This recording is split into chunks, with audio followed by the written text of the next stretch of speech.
Hello বন্ধুরা, তো কেমন আছো সবাই? আমি আবার চলে এসেছি তোমাদের কাছে আমার নতুন ভিডিও নিয়ে। কি চিনতে পারছো না? না না, এটা আমি হেলমেট নিয়ে, মাথায় ঢাকা, মুখে ঢাকা নিয়ে বেরিয়ে পড়েছি রাস্তায়। তো চলো তাহলে আজকে একটা নতুন জায়গা যাব। জায়গাটা খুবই সুন্দর অ্যান্ড মনোরম জায়গা। আর জায়গাটা বিশেষ করে সন্ধেবেলা বা একটু অন্ধকার হলেই জায়গাটা সুন্দর। তো চলো তাহলে দেখতে থাকো আমরা কোথায় যাচ্ছি।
তো বন্ধুরা, আজকে আমরা চলে এসেছি দুর্গাপুরেরই আর একটা সুন্দর জায়গা, যেটা হচ্ছে দুর্গাপুরের গোপাল মাঠ। আশা করি নাম শুনেছেন অনেকেই। ওই গোপাল মাঠেই অবস্থিত শিবশক্তি ধাম, একটা মন্দির। তো মন্দিরটায় আসবো করে অনেকদিন আসা হয়নি, তো আজকে চলে এলাম। তো দেখতে পাচ্ছ আমরা ঢুকে পড়লাম ভেতরে। মন্দির ঢুকতেই লেফট সাইডে দেখলাম একটা সিঁড়ি নেমে যাচ্ছে, যেখানে রয়েছে একটা বিশাল জলাশয়। সামনেটাতেই দেখলাম অনেক কালারিং মাছ লাফাচ্ছে, ওখানটাতে খেলা করছে। প্রথমে আমার কনফিউশন লাগলো যে এই সামনেটাতেই কেন রয়েছে, তারপর বুঝলাম ওনাদেরকে এখন খাবার খাওয়ানো হচ্ছে, তাই ওনারা এখন ওখানে খেলা করছেন, অ্যান্ড খেলা করতে করতে ওনারা খাবার খাচ্ছেন। তোমরা দেখতে পাচ্ছ, দারুণ লাগছে দেখতে।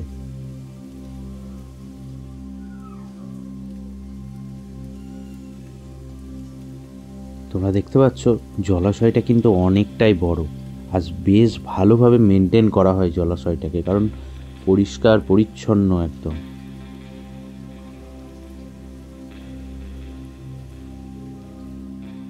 ওই যে কালারিং মাছগুলো। তারপর বন্ধুরা আমি সোজা চলে যাচ্ছি ভেতরের দিকে। জায়গাটা কিন্তু খুবই সুন্দর একটা জায়গা, আর সব থেকে বেশি যেটা আমার ভালো লাগলো, জায়গাটা বেশ পরিষ্কার পরিচ্ছন্ন জায়গা। পাশে পুরো আম গাছ দিয়ে, অ্যান্ড পাশে পাশে বেঞ্চ রয়েছে, বসার একটা করে জায়গা করে দিয়েছে। খুবই সুন্দর একটা জায়গা।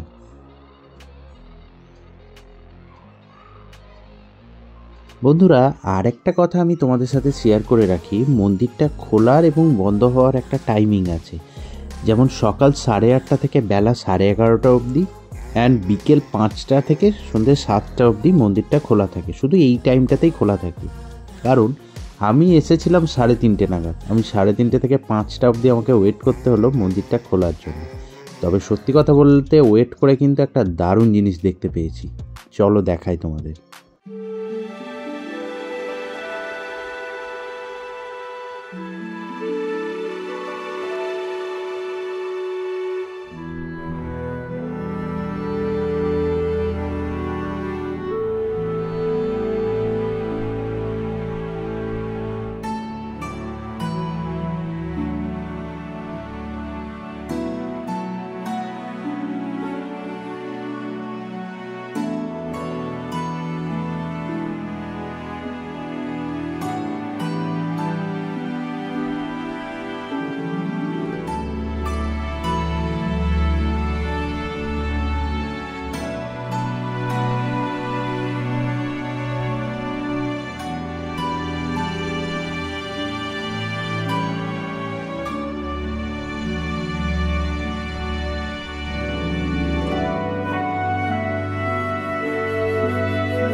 তোমরা দেখতে পাচ্ছ বন্ধুরা, মন্দিরটা ঠিক কতটা সুন্দর, একদম নিখুঁতভাবে কাজ করা হয়েছে।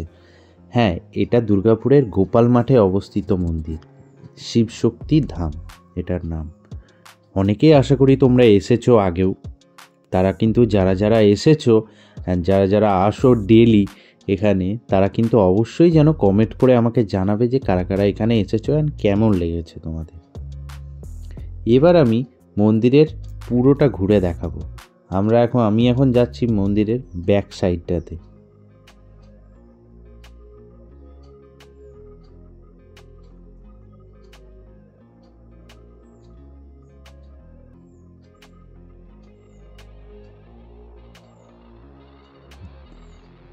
ঠিক কতটা সুন্দরভাবে প্রত্যেকটা কাজ সূক্ষ্মভাবে করা হয়েছে, সত্যি খুবই সুন্দর। সত্যি কথা বলতে গেলে অনেকটা, এটা শেপটা কীরকম বলো তো? অনেকেই জানো আশা করি, অনেকটা ঠিক রাম মন্দিরের মতো শেপটা বানানো হয়েছে এটার। সত্যি খুবই সুন্দর।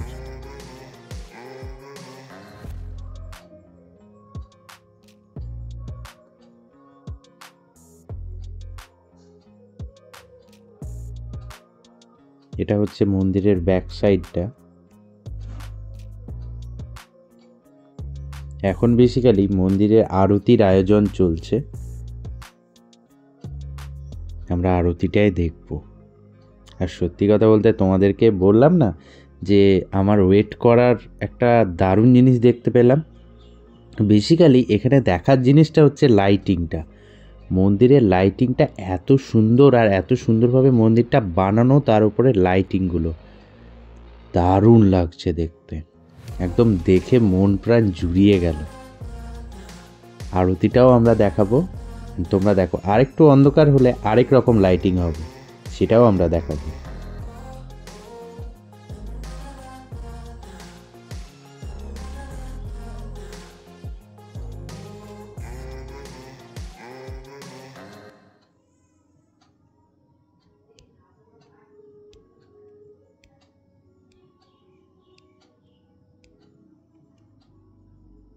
জাস্ট অসাধারণ, দেখো তোমরা।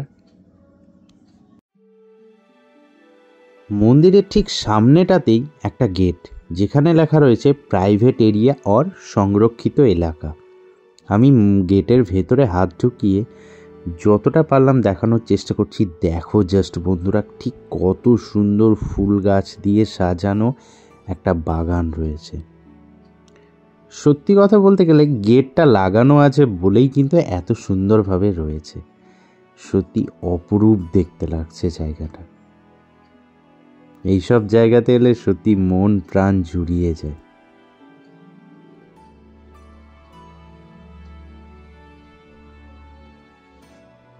দেখো বন্ধুরা, একটু অন্ধকার হওয়ার পরেই লাইটিংগুলো জ্বলে উঠেছে। আমি বলেছিলাম না একটু অন্ধকার হলে লাইটগুলো জ্বলবে, আরও লাইটিং জ্বলে উঠেছে। জাস্ট কত সুন্দর লাগছে দেখো বন্ধুরা।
এখন বন্ধুরা ভেতরে বাবাকে ভোগ দেওয়া হচ্ছে, তাই এখন দরজাটা লাগানো রয়েছে।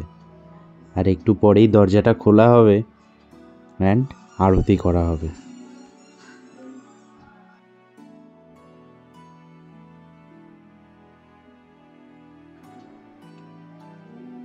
ওই যে বন্ধুরা, দরজা এবার খোলা হয়েছে। এবার আরতি শুরু হবে।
সত্যি খুবই সুন্দর একটা অভিজ্ঞতা হলো। আমি হয়তো 3:30 থেকে 5টা অবধি ওয়েট যদি না করতাম, এই দৃশ্য হয়তো দেখতে পেতাম না। সত্যি মন প্রাণ জুড়িয়ে গেল। এত মানুষজন এসেছে সবাই আরতি দেখার জন্য।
আরতি শেষ করেই বন্ধুরা দেখতে পেলাম এখানে প্রসাদ দেওয়া হচ্ছে, তাই আমিও তাড়াতাড়ি করে লাইনের একদম প্রথমে দাঁড়িয়ে গেছিলাম। দেখতে পাচ্ছ বন্ধুরা কত বড় লাইনটা হয়েছে প্রসাদের জন্য, কিন্তু আমি একদম প্রথমে দাঁড়িয়ে গেছিলাম।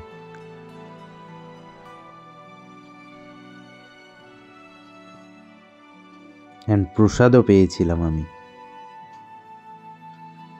রাত্রেবেলা একটু অন্ধকার হলে এই লাইটিংগুলোতে না মন্দিরটাকে খুব সুন্দর লাগছে, তাই না বন্ধুরা?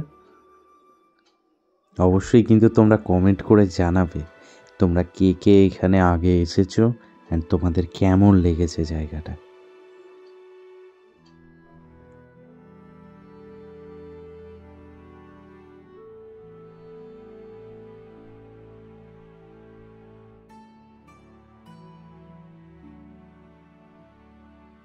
তো বন্ধুরা, প্রসাদ খাওয়া কমপ্লিট। এবার আমরা বেরোচ্ছি, বিকজ 7টা বেজে গেছে অ্যান্ড 7টার সময় মন্দির বন্ধ হয়ে যায়, তাই আমাদের এবার বেরিয়ে যেতে হবে। জলাশয়টা দেখো, বিশাল জলাশয়টা, এখানেও অনেক রকম লাইটিং দেওয়া রয়েছে। সত্যি খুবই সুন্দর একটা জায়গা।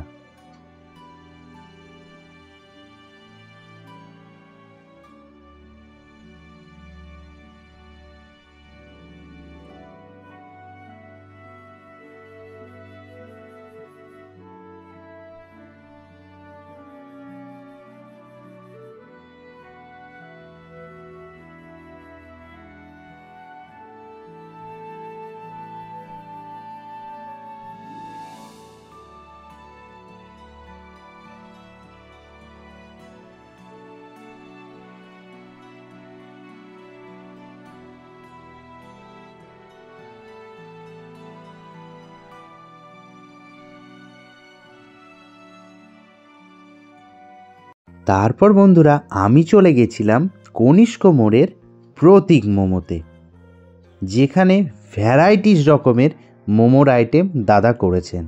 সেখান থেকে আমি নিয়ে নিয়েছিলাম 1 প্লেট চিকেন স্টিম মোমো, যেটা যেরকম দেখতে সুন্দর সেরকম খেতেও কিন্তু অনেক। স্যুপটা ছিল চিকেন স্যুপ। অবশ্যই আমি রেকমেন্ড করব তোমরাও যেন এসে প্রতীক মোমোতে একবার মোমো টেস্ট করে যাবে। তো বন্ধুরা, আজকের মতো ঘোরাফেরা অ্যান্ড খাওয়া দাওয়া এখানেই শেষ, অ্যান্ড ভিডিও আমরা এখানেই শেষ করব। ভিডিওটি যদি তোমাদের ভালো লাগে অবশ্যই ভিডিওটি লাইক করবে অ্যান্ড কমেন্ট করে জানাবে তোমাদের কেমন লাগলো ভিডিওটা, অ্যান্ড সাবস্ক্রাইব করতে কিন্তু ভুলবে না।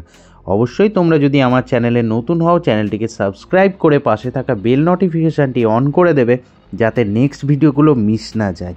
অ্যান্ড তোমাদের বন্ধুবান্ধব আত্মীয় স্বজনদের সাথে প্রচুর শেয়ার করবে ভিডিওটা।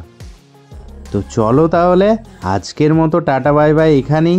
তোমাদের সাথে দেখা হচ্ছে আবার আমার নেক্সট ভিডিওতে। ততক্ষণ ভালো থাকো, সুস্থ থাকো অ্যান্ড দেখতে থাকো আমার চ্যানেল বেঙ্গল ইজ বোনফায়ার। অবশ্যই যেন নেক্সট ভিডিওগুলো মিস করবে না। তো চলো তাহলে আজকের মতো টাটা, সবাইকে গুড নাইট।